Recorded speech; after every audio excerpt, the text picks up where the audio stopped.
Newton's third law states that for every action there's an equal and opposite reaction.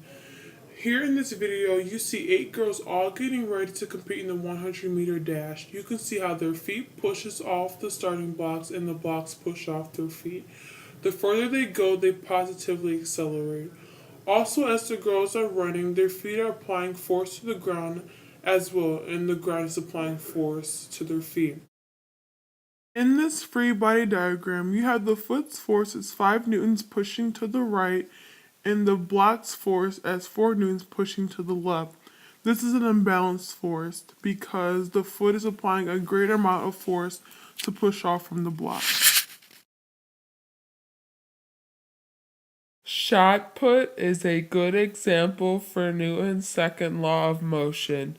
Because the weight of the ball is so heavy, he has to apply a large amount of force.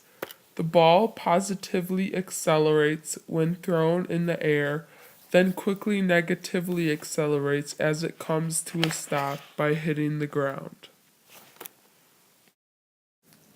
In this example, we'll be using the equation W equals F times D, work equals force times distance.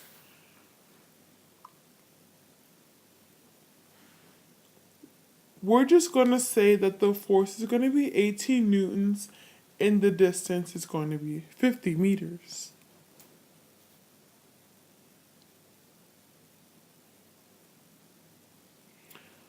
Once you have that, you will then times force times distance, and that will give you 900 joules. And that is what equals work. The law of conservation of energy can be seen in the pole vault. The guy gains kinetic energy as he accelerates down the track. As he bends the pole and lifts off the ground, his kinetic energy decreases and his potential energy increases. For an instant, when the guy is at the peak, the velocity reaches 0, and the potential energy is at its highest point. As he makes it over the bar, gravity accelerates him to the ground, increasing his kinetic energy and decreasing his potential. When he lands on the mat, the energy is moved through his body and into the ground.